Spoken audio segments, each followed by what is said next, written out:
This matters to the people who love us, whether they're physically present or not. It also means that we have access to wisdom and support that goes beyond what's immediately visible. When we're struggling with decisions, when we need guidance, when we feel lost or alone, we can tap into the broader network of consciousness through prayer, meditation, or simply quiet reflection.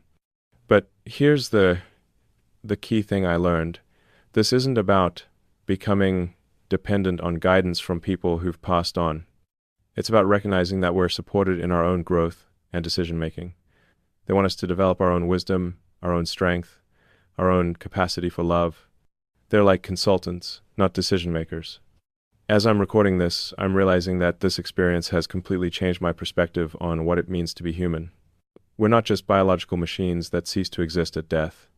We're conscious beings having a physical experience, and that consciousness is connected to something much larger than individual existence.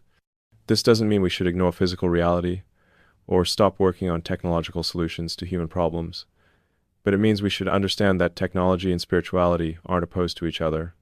They're both ways of exploring and understanding reality. If consciousness continues after physical death, if it's connected across different states of being, then understanding consciousness should be one of our highest priorities as a species. And that understanding will probably require insights from both scientific and spiritual approaches.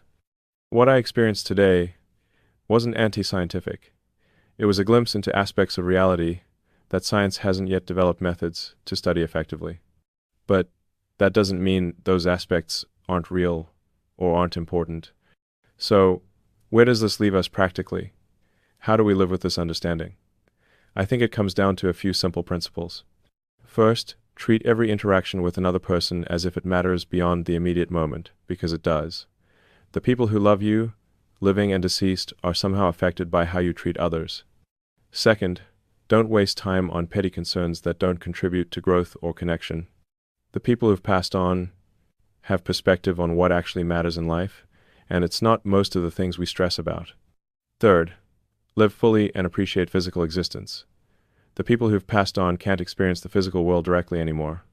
When you enjoy a meal, appreciate natural beauty, solve an interesting problem, you're experiencing something precious that they can only participate in through their connection to you.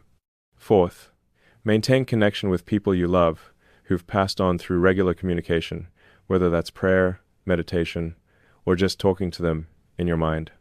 The relationship continues, it just requires different communication protocols. And finally, trust that you're supported in ways you can't fully understand. When you're facing difficult situations, you're not facing them alone. There's a network of love and wisdom available to you that transcends what's immediately visible. I know this is a lot to process. I know some of you might think I've completely lost it talking about consciousness after death and communication with people who've passed on. But I had to share what I experienced because it's changed everything for me, and I think it might help some of you who are struggling with loss or fear about death. Whether you accept what I've shared or not, I hope you'll consider the possibility that reality includes more than we typically perceive. That love is stronger than death.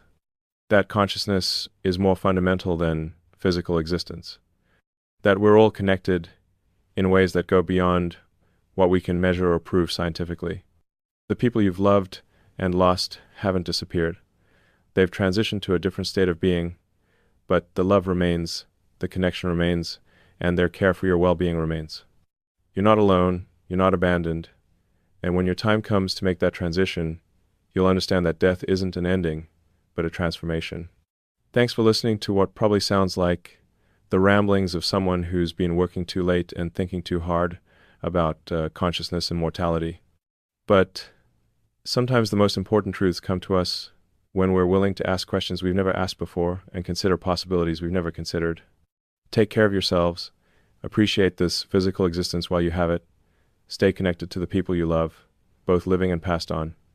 And remember that you're part of something much bigger and more beautiful than you can currently comprehend.